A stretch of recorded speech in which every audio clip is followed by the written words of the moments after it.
Hi there, glad to see you all. Welcome to panel discussion Steal the Show, How to Find the Best Publisher. My name is Stacey Yamkova, I'm game release lead at Innovecs, and today I will moderate this panel discussion. So I would like to introduce our speakers. Welcome Anton Horbatov, Chief Product Officer at 24Play. Hi there. It's me. Welcome Mia Hoekstra, co-founder from Goofy Gamer. Hi there. Hi. And our participant from Tommy Games, I hope will join us a little bit later. And today we will have an introduction part, then we will discuss different topics, and after all insights, we could answer a question from the chat if we will have.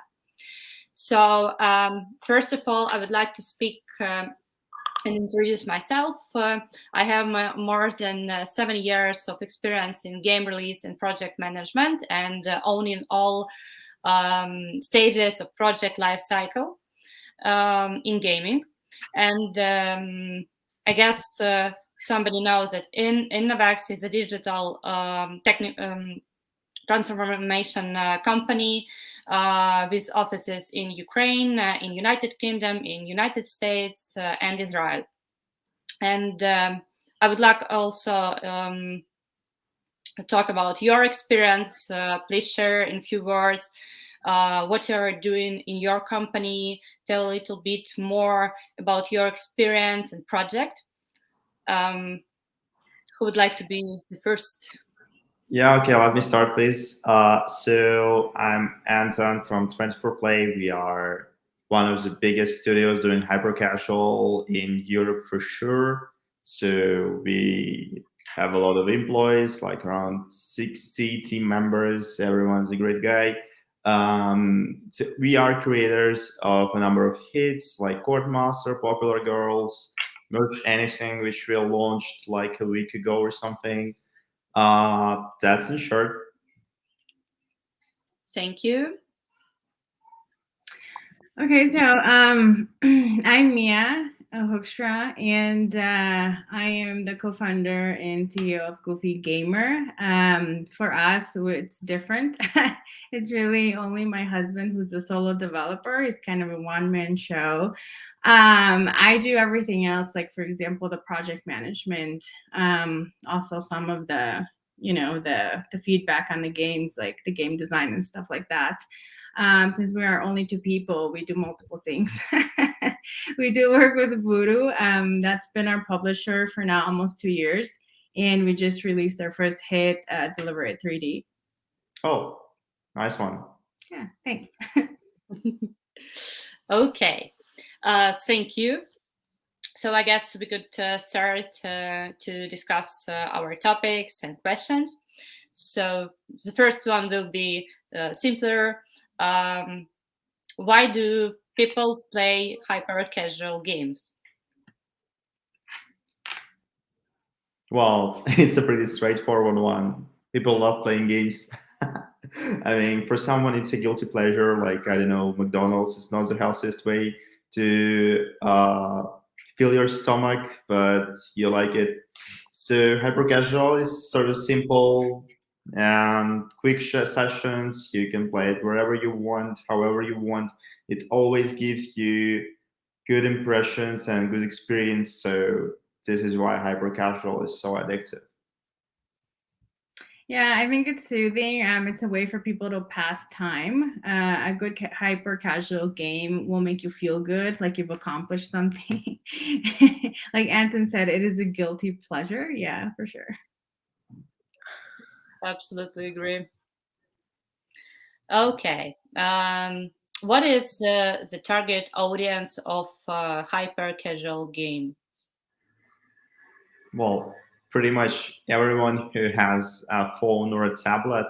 The hyper casual is like a genre that fits pretty much everyone. Of course, it's being actually more audience dependent sometimes. Always these feminine or masculine games. We can see the tendencies that feminine games tend to have more coverage in the tops lately, but this might be just a trend. So anyway, I'd say that hyper casual is for pretty much everyone. Yeah, I completely agree. It should just be very rewarding and fun for everyone, for the general market. The more mass market, the better. Yeah, sure. Okay, thank you. And how do you think, what is the most profitable genre of hyper casual games? That's That's a always nice one. changing. Yeah. Go Yeah, ahead. I'll let you start here. What's the most possible Okay. genre? So that's always changing. Trends come and go, but they usually build on each other. So I think the key is to evolve that trend. So look for something familiar and add a twist to it. There have been times where we do see other developers that make a hit game and we actually had the same idea, but just happened to execute it a bit different. And we didn't get a hit and they did. So it's a very nuanced thing. So I think for me, it's not good to focus on the profit from the get-go because I think that gets in the way of creativity. And it can also be very demotivating because only a very small number of hyper-casual games actually get published. So I think as long as you create a good product, the money will follow. But in terms of what is more profitable, that's hard for me to say. Yeah, that is hard indeed because it's not about the genre so much. It's more like, I don't know, with puzzles you may end up without tops, for example, but in the end the game will still be profitable. So for example, puzzles are hard, runners are easy, but once again, runners tend to scale too fast while puzzles stay for a long time. So it's really different for different genres. You can earn money pretty much everywhere, but it's just the execution and the original idea who come first before even talking about the genre. Okay, thank you. And how do you think, where is better to find out the publisher? Oh, finding a publisher. It's no hard.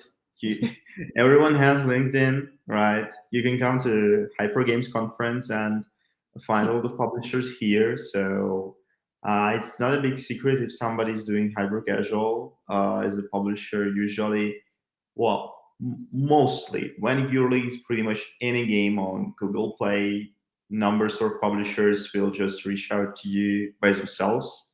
They don't even care about the executions that you have in a game. It's just the fact that there is a new studio and maybe you're a quick learner and in a month or so you'll deliver a hit for them. So one way just to Google, second way is to go to a conference, and third is just releasing something for your portfolio and publishers will come to you. I'd say that for us it's 70 to 30, like 70% of publishers are reaching out to us and 30% is just we doing business development, looking for new partners, somehow like that. How is it for Yeah. you, Mia? Mm. Have you found Voodoo or did Voodoo find you? Voodoo found us. So it's the same. We've had the same experience every time that we had put out a game or a prototype. We would have multiple publishers reach out. I think most of them now are aware that we work exclusively with Voodoo, but once in a while they still ask, like, "Are you still working with Voodoo?" Because yeah, I think there's a lot of competition amongst publishers. So finding a publisher is not really difficult. I think it's more about finding a publisher where you align. Like, what are your views as a studio? Do they align with the publisher's views? That's the most difficult thing, really. Yeah, and since a lot of publishers will probably reach out to the developer, the developer can decide to try working with a number of them before deciding on which to settle because publishing managers can be different. Publishing houses have different approaches to testing, releasing. There are dozens of differences. Like maybe you'll find yourself in a situation where you just prefer test submission system somewhere better than from the other publishers. So it's really you should try first, and then you can see what works best for you. And also, publishers are different. Some publishers have a lot of studios with whom they are working right now, so their attention splits up. And some publishers just don't tend to have this many studios, and they just work with a limited amount. So they spend more time on you. You feel more care from their side, and your products, which is more important even, uh, gives you. I mean, in the end, the product might be better. Not for sure. It's different. Once again, it's different for every publisher, and also publishers tend to have different approaches to publishing games. So somebody's only doing runners, somebody's only doing puzzles. Well, that means that they have more expertise in doing that. So maybe you have a puzzle and you go to publisher X, and you have a runner and you go to publisher Z. I don't have a problem with that. Some publishers do, they prefer exclusivity, but it's another topic to which I believe we'll jump later. Yeah, I definitely agree. It really depends on the studio and your position, because when we started, we tested a number of games with all sorts of different publishers, just to find what was a good fit for us. And since we were new, we really needed a lot of guidance. And that's why we entered into an exclusivity contract, because for us, it made sense, especially being only 2 people. It's not like we could pitch all of these prototypes to all of these different publishers all the time. Yeah, we are tiny. So that's why we did it that way. Yeah, I mean, in case you're a small studio, right, there is no need for many publishers. You try different stuff, but settle with just one. It's more than fine. But when it comes to us being a big studio with a lot of teams, we prefer to have different publishers. And also it allows us to collect expertise from a variety of publishers, because they test different games. We gather a lot of just knowledge that publishers gather on their own inside our studio. So we just know a lot. And this actually increases the chances of every prototype that we do to become the next hit. So yeah, it works really good for us. But once again, if there's any young developer or even a small studio thinking about, oh, should I work with a number of publishers? It really depends on what your goals are. Maybe it's just better to settle with one publisher, or maybe you want to try different stuff. It's really different for everyone. And what is actually the best game publisher for you? What are the main criteria for choosing the best publisher according to your experience? That's a nice one. I mean, since we're working with so many publishers, I can't tell you the best one. The ones we work with are great, for sure. There are publishers with whom we don't work for a number of reasons, right? So not every publisher is good, that's for sure. Not every developer is good. So not every partnership ends up in a hit game, and not every partnership is a good fit for both of you. So yeah, I'd say that the expertise that publishing manager with whom you're working with is an important topic. The amount of hit games that publisher usually does per quarter, for example, is important. So also there are publishers that are only aiming for top hit games, like with ROI higher than 200, and they won't take a look at your game who's not earning so much potentially. But there are different publishers. Some publishers will actually scale your game with less profit, while the other ones will just kill it or ignore it.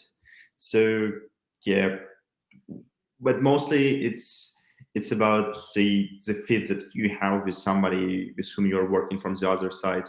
So if you like how it goes, if you feel like you are a family, especially if you're a small studio and you're joining a publishing house and you have your publishing manager, it's better to consider him as your brother than just some partner. So this is how it works for us, at least. And if we don't feel like we we have enough attention, or if publisher has bad expertise, or publisher is just slow at everything. We just don't tend to work with those publishers. We just skip it because when we have games that we love every game that we do, obviously. And when there is a publisher who has dozens of games and they look alike to him, he just doesn't have this personal approach and the willingness to make every game a hit. So this is how it works. In case we don't feel enough attention, we just don't pursue the following. I mean, whatever is the following.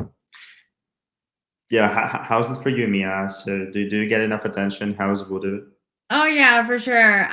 So we were looking for a publisher that really does help us develop games and prototypes.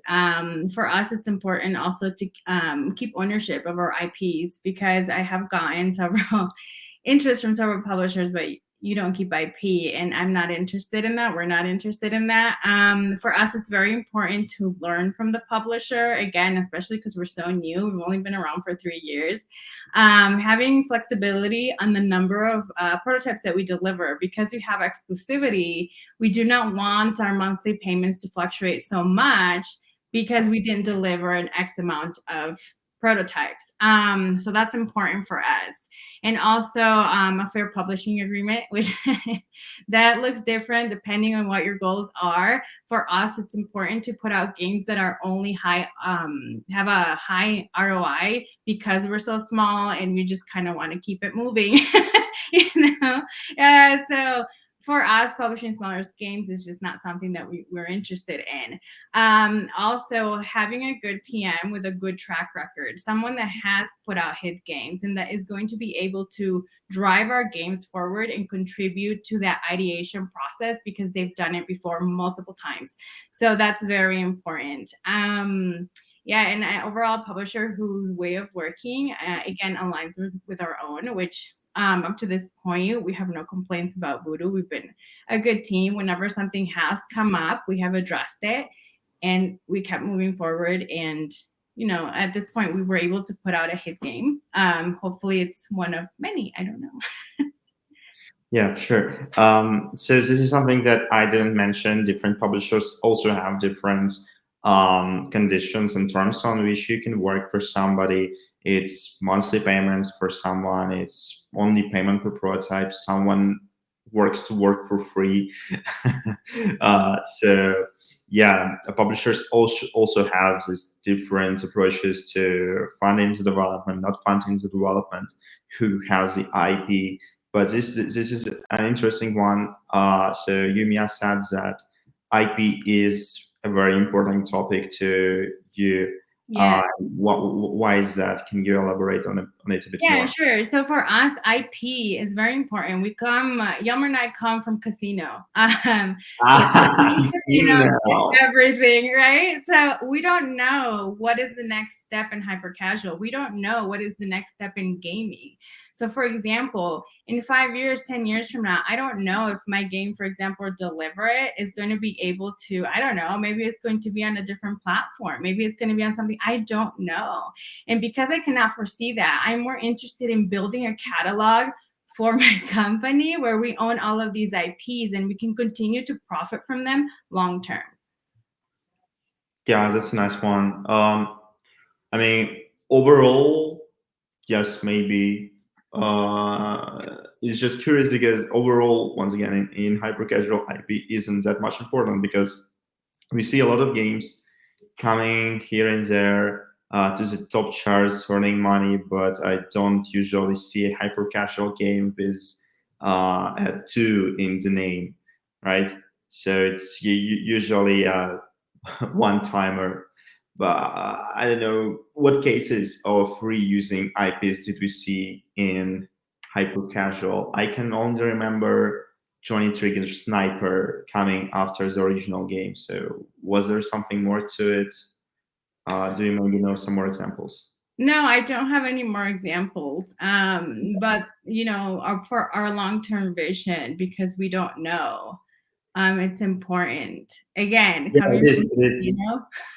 I'm not arguing that it's not important. It's just the practical use of having an IP in hyper casual doesn't seem like something that much of importance, especially Yeah, for in this moment, it is not important. Absolutely, it's not important.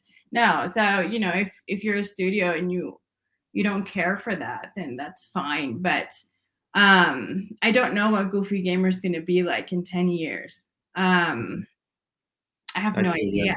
So that's why, I would rather, if I have that option, absolutely, I'm going to take it because I don't know.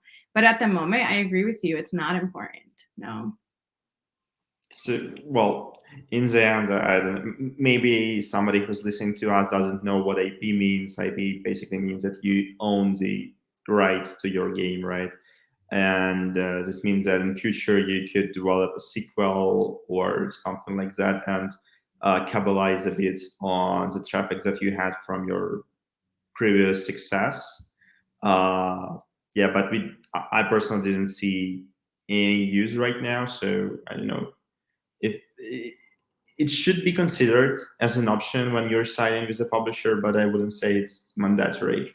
Or like, I don't know, in case you don't have a publisher and you have options with a better deal with no IP or a worse deal with IP, it's your call to make.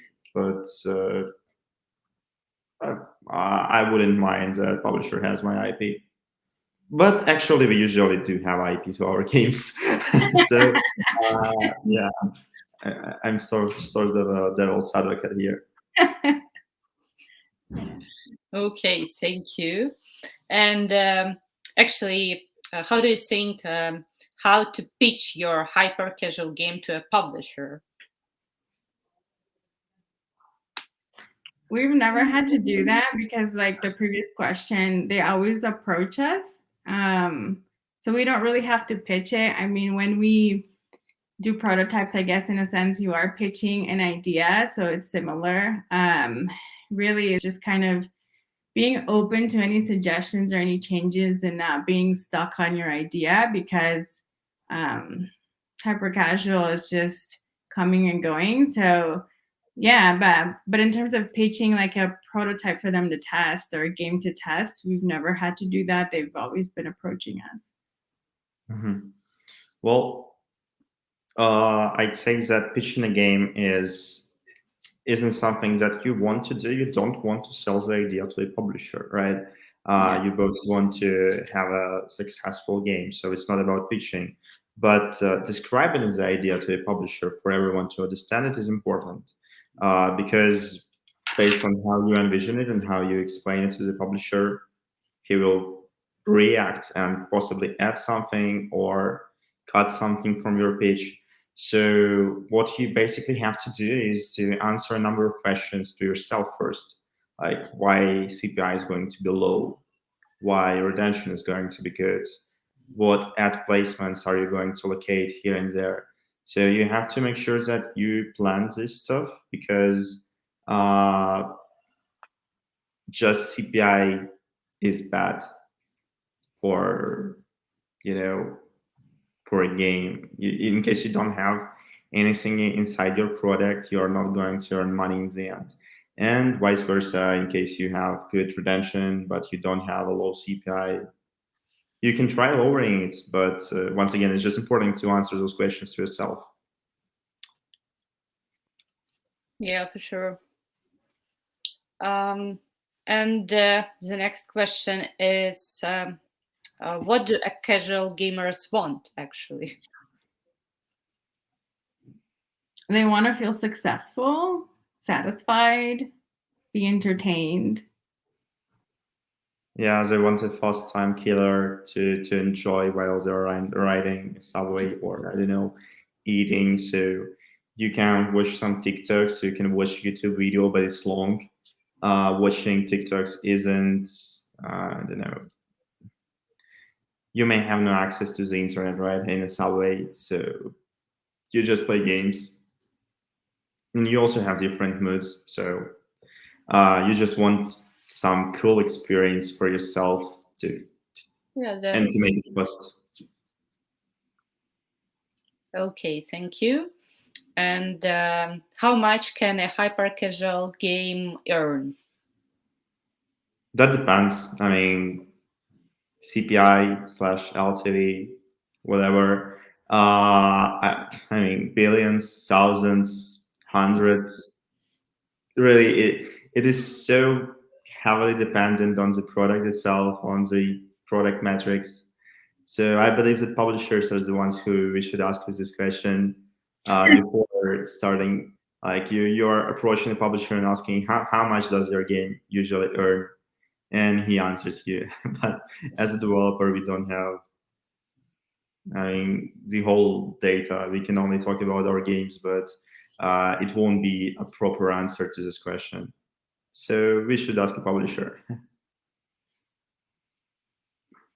That's a good answer. Yeah, that's hard to say because it does depend on a lot of things like the game's LTV, what type of game it is. Also your publishing contract. It says different things, like Anton says, like we don't have the whole picture, so we don't really know how much the publisher is making versus ourselves. So yeah, it could be a few 100,000, a few million, like, but how much does the whole game make? We don't have an idea. That is hard to gauge, for sure. Yeah. Mhm. And one of the most important, I guess, question is future of hyper casual games, and what do you think we will get? I don't know, in future years. Your assumptions and suggestions. Yeah, so we've had a previous panel I had today about operations and business and etc. For hyper casual, and from what I've heard from other studios and what we do here is we diversify a bit in terms of the genre. So hyper casual right now isn't the only solution. It's very too many games. Success chances are being lower with every day, so we also tend to uh, explore new genres. That's for one. So overall, the games are getting higher and higher in terms of quality. It's because, well, you need a higher LTV, obviously, with all the changes coming from iOS 14. You just have higher CPIs and you have to manage your LTV.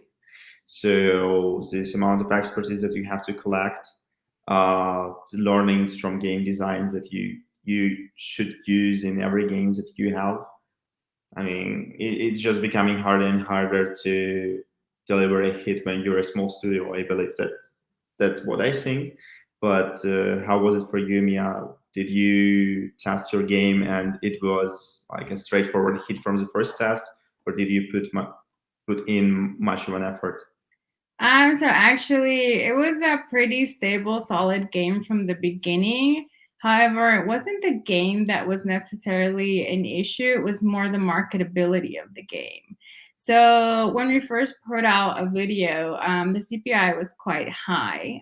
So we actually almost dumped it. But that just goes to tell you like how important marketing a game is. And it doesn't necessarily have to I guess align with what the actual game is, because sometimes it's difficult in hyper casual to get the point of the game across if you're just showing like a screenshot or some video of the gameplay. You kind of have to make ads that are more flashed out, more interesting, so to really get your point across as to what type of feeling you're going to get from playing the game.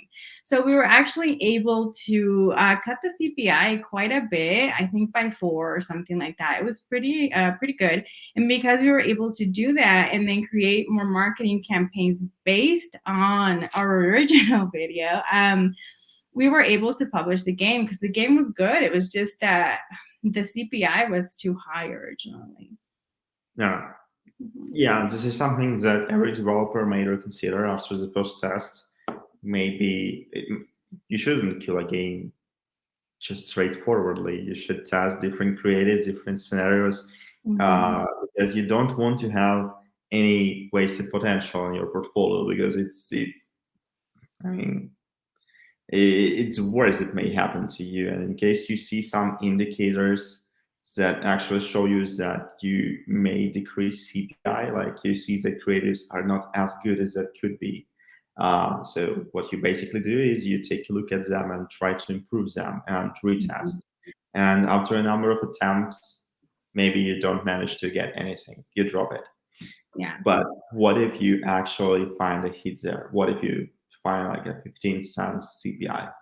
You're golden. It didn't show up in the first cohort of ads that you created, but you know, this happens sometimes.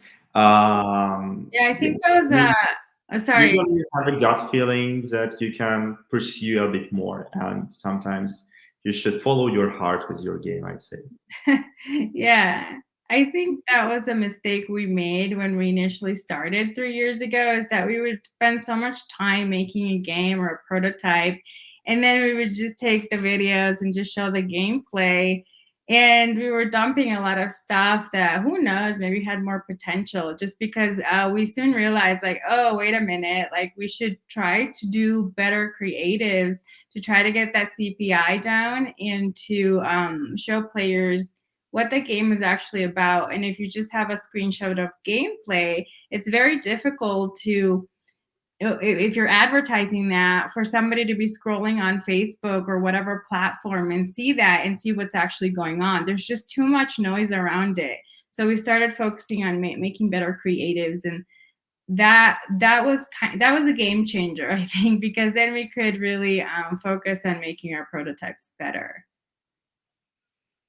Yeah. So, from your experience, did you? Oh yeah. So you've created a game. It turns out to be a bit higher in terms of CPI. Why did you feel that you should iterate on creatives? How did it work? Yeah, so because from our past experience, like for example, with Deliver It, we had a creative initially that was very similar to a game that we had done, I think, almost a year prior to that. And the CPI was almost identical. So we're like, okay, so obviously this creative doesn't work. Like, why isn't that working? So we discussed it internally, came up with some ideas, and came up with some theories, like, okay, what do you think will work? And we tried it again. And yeah, I mean, I guess our hypothesis was correct, because we were able to get that CPI significantly down. But we thought we should iterate just because the game was strong, like the retention was good. And we had tested it a few times, and the retention was pretty stable. And also, again, comparing our creative to other creatives that had actually had nearly identical CPI, even a year ago. So we're like, okay, we're doing something wrong if we're getting the same results. So that's why. Mm-hmm. And what did you change in the creatives that made the game lower CPI? Well, I think watching a lot of TikTok. So I started watching TikTok like obsessively, and then it's very addicting. And then I thought, okay, so like these videos that I'm watching on TikTok, like why am I so focused on it, and why is it so nice to, no, not nice, but at some point, like you're obsessively watching them. And all of the videos that I was attracted to had some sort of tension, it was intriguing to me in some way. Like it was something was going on where I'm like, whoa, this is cool. Like a lot of the videos are controversial or something, like people have these opinions, or like they'll show gross things or whatever. It's that tension, creating that tension of I can do it better, or, oh, I don't like that, or, but you have to be careful with that at the same time, because if you do a video that is too off-putting, then that doesn't work. But if you do a video that it's like, okay, this is a tension, but this is good tension, I can do it better. I think that's why in hyper casual, if you watch a lot of the videos for games, a lot of them are fail videos. And then, especially with puzzles, like, it kind of taunts you, like, oh, that was kind of dumb. Like, I can do it better. Or, let me try it. And then you download the game, and I fall for it myself, even though I make games, yet I'm still downloading those games because I want to try it. I want to see how hard it is or whatever. Yeah, so I think the tension is very, very good when you make an ad, especially because I think it's about grabbing that person's attention on that platform that has so much other stuff going on, so much other noise. You want that to stick out. Yeah. So this is something that we do too, using fail scenarios, and they usually tend to work best. I mean, the frustrations that comes with this feeling of, oh, I can do this better, Yeah. make you have a lower CPI. And in case you can do this in your game, you should definitely at least try it. So usually we try different scenarios, like the ordinary gameplay, the stupidest gameplay, and not so stupid gameplay. Exactly when you don't feel like this is an ad that's meant to be a fail creative, but somewhat close to real experience, but in a very poor way. So this is what something that you've done to increase your CPI. That's cool. Yeah, I think it's a common thing to do, like the noob and the hacker, and yeah, we've done that several times, and we do get pretty good CPIs when it's the fail, and again, you're kind of taunting people. And then once you get that good CPI, or you lower it a bit, so you can think, okay, what else can I do? Again, if the other metrics are decent. I had one more question in mind, but I forgot about it. That happens to me sometimes. Me too. So I wanted to ask you about. Oh yeah, so I was talking initially that games are becoming harder and harder, and you have to make this LTV better, and this requires some live ops to the game. What was your experience? Because I feel like smaller developers with less experience in doing games overall have less chances in live operating games that shows potential because they don't know how to conduct A/B tests and etc. How was your experience? Did you have any prior experience with it, or did Voodoo help you to do all of that? How did it work? My background is in consumer insights, so I have a little bit of knowledge of A/B testing, but we don't run our own A/Bs. Voodoo actually has a live ops team that's very hands-on, so they help with everything. I mean, it's great because again, it's just the two of us, so we just kind of plugged in, together and worked as a team to get different features into the game and run those A/Bs, and also working with marketing to have different ad campaigns and different videos and things like that. We created some of the videos, they created some of the videos, and they shared data on those videos so we could maybe iterate. Same with the game, like sharing data regarding the game, and we work together in coming up with different features for the game that we think may have some potential, and then A/Bing those, and then seeing like what the results are, what gets validated, what doesn't. But we don't do that. Voodoo actually does that. Okay, that's a very nice answer. So, this is something that a small developer studio may actually consider as a very big pros to different publishers. Somebody can help you live opsing the game in case you don't know how to do that, or in case you don't have the capacity to do that. Yeah. So that's a very nice addition on top of like basic deals that you have, and the game being published. You want to juice it all and make sure that you are not wasting any potential. In case your publisher helps you with that, that's very nice.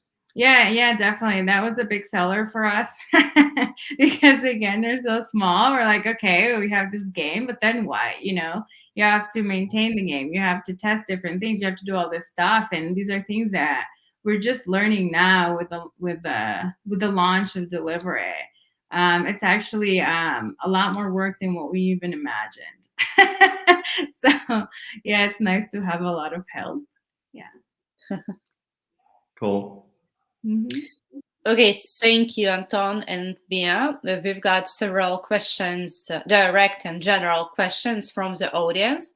So I propose to start with this part of our panel. Mia, how many games have you published with publishers, and how many of them were a hit? So actually, it's kind of the same question, because publishers really only publish hits, even if they're not on the top charts. There are games that are, even if it's like some of the smaller publishers that publish smaller games, the game may be, I don't know, 100 or 150 on the store, but it's still making pretty decent money. So it like hit, it's kind of hard to define. Also because just because a game is on the top chart doesn't mean that it's necessarily making any more money than one that is a 50 or 100, because it depends on how much money the publisher is putting back into the game, and again, like your contract and all that. So so we've only published one game, and that's Deliver It. I don't know if it's still on the top charts, but it was for a while. Everything else were prototypes. So we've been prototyping pretty much for 2 years with Voodoo, and before that we were making more full games, and then at some point we realized that was a waste of time, because that's not how it works.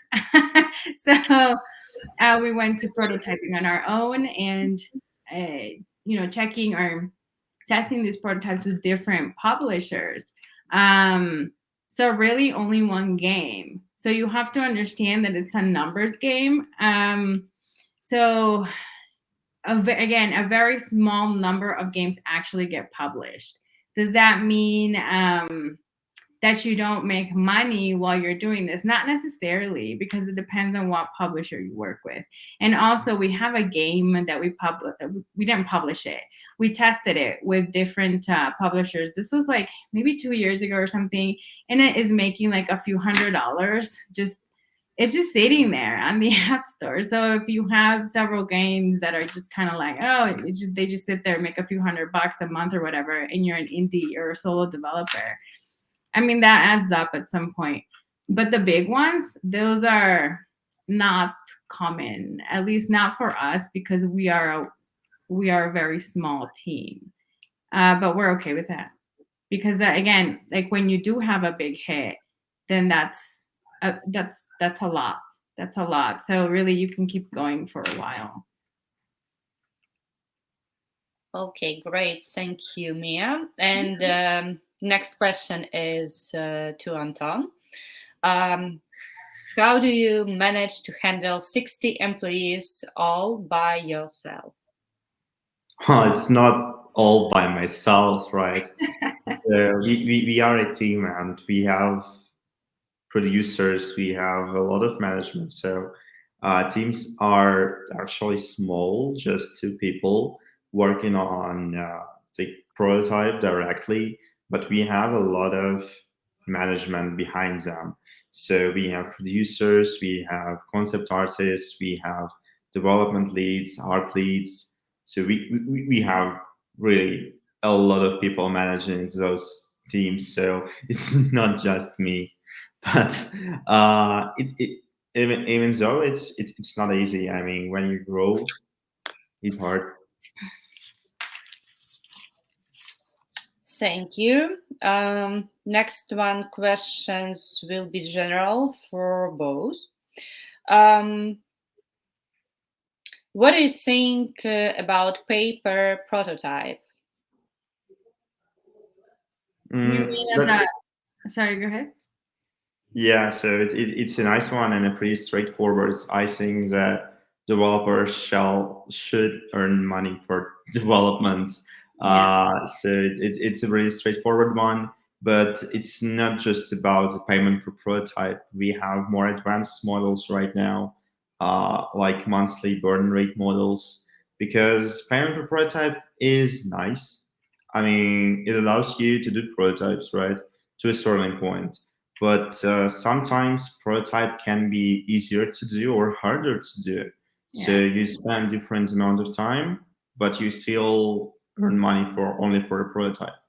So how it ends up in a pretty bad situation when if you develop prototype faster, publisher pays extra. If you develop prototype longer, you suffer losses.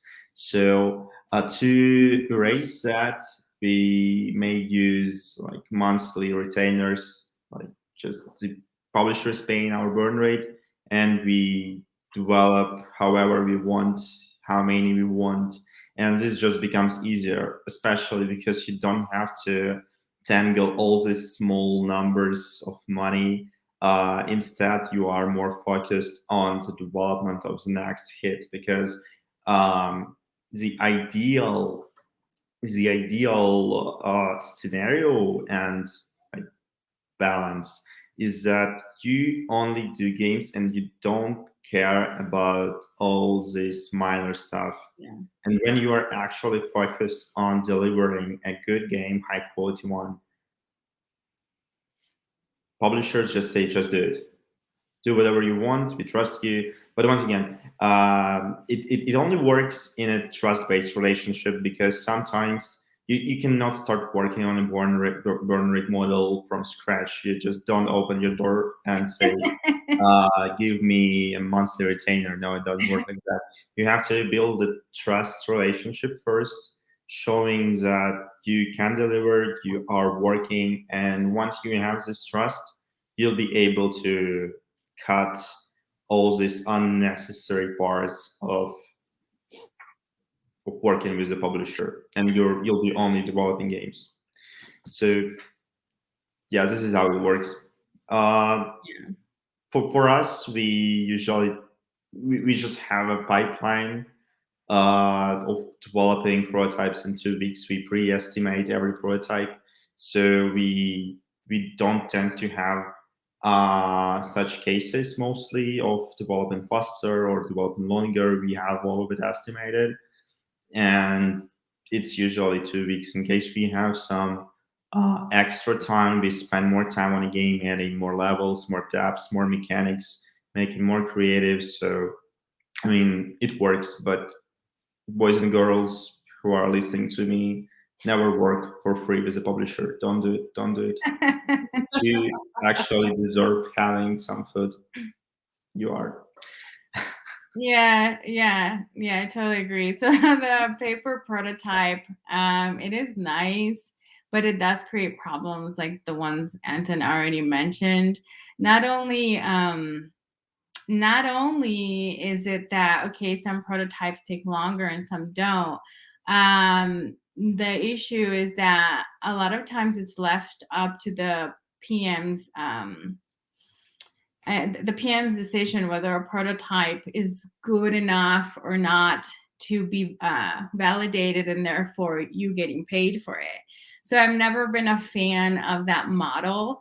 I would rather work on a monthly basis, and that's what I meant with even if you don't have published games, you're still making money, just not huge amounts, but it's nice because you can just focus on developing games and trying to be successful. But again, like Anton already said, like it has to be a trust relationship, because the publisher needs to trust you that you are going to deliver that product, that the investment that they're making in you is actually going to pay off at some point. They can't just be giving you these payments and you never deliver. Also, that's not good. Also, I have seen times where publishers, they will offer you a large amount of a monthly, but then on the back end, they want to recoup it after you have a hit. So essentially, you are working for free. Well, recouping isn't working for free. I'm sorry. If they're recouping it, then I'm like, yeah, that's not for me because this takes time. And again, it's a back and forth. Like, I know I can deliver at some point, right? So like, let's try to keep it fair. For me, that's the biggest thing. Trying to keep it fair and building a trusting relationship with your publisher. Even if I have to give a higher percentage when it comes to a revenue split or whatever, like I'm flexible personally, like because I understand it's a risk. But again, I agree. Don't work for free. No, don't work for free. Okay. You've mentioned about recouping and actually delivering in the end. So I might address it because it does sound like a big risk for a publisher that you'll be working with him, but never actually deliver a hit. Well, that's pretty easy to handle from my point of view, right? So we have this philosophy that once you actually manage to deliver high quality games, the question of a hit is just a matter of time. Correct. And this is how it works. You just need time to deliver a hit. That's it. And in case this is why publishers don't work with low quality developers, because the chances of getting a hit is actually smaller. Yes, they invest more, but the risk itself is in fact smaller. Exactly. So yeah, this is how it works mostly. Mm-hmm. Thank you. And interesting question is how your games stand out different for others. Is it a secret sauce? Blood and Bones is how we are different. Overall, you want your game to be a top-notch game. That's all you want, to deliver high quality. This is something that we do. We deliver on schedule. That's for one, and for two, we always deliver very nice quality. So this is how we stand out. It's pretty straightforward because we know how to do it. If you didn't learn it, in case no one showed to you how good games are done, you are probably not going to understand it yourself. In case you haven't read a book on game design, you probably won't be able to handle game design tasks. And that's how it works. It's just practical. You have to gain experience, and you have to always look up to other games. Even in case they're not hyper casual, you can always look at AAA titles. You can look at PC, console, mobile titles that are earning money to see how they do games. And once you actually see something that is different from what you have, or just something that you don't have, most certainly this is why they are successful, because they have this extra amount of polishing inside of every game they do. And you can take Supercell. Take a look at any games; they are extremely well polished. Any games that's in the top charts is extremely well polished in casual or mid-core. In hyper casual, not that much, because it's easy to create a prototype and have a CPI and retention numbers. But actually doing this live ops, making the quality higher, making the product metrics higher, this is a hard task to handle. And it's just the hyper casual as well getting more complex because of the fact that simple developers who just want to do games, they need to learn somewhere to do them better, but not everyone teaches them. So this is once again important for starting developers, so the publisher can show you how to use curves. That's a small secret, right? Using curves in your games, but it makes the game feel and look differently, way better. So yeah, all the bounces, particles, you just need to have a taste, and you can only train your taste. Yeah, the quality is very important, but also being able to deliver that quality quickly. So we prototype in a week, and then we polish in another week. So really, it's 2 weeks for prototype, and that's it. because you have to be able, because even if a game is like super polished and it looks great, if it's not a good mechanic or it's just not mass market, you have to kill it anyway. So it's also about being, I guess the secret sauce is being able to deliver high quality prototypes very quickly, and also understanding that just because that prototype didn't make it or that game didn't make money or whatever, it's not, and it failed, right? It's not necessarily a failure, because you have to learn from that. Like, what could I have done differently? And building upon each prototype and each game that you actually build, so you can actually make it better the next time.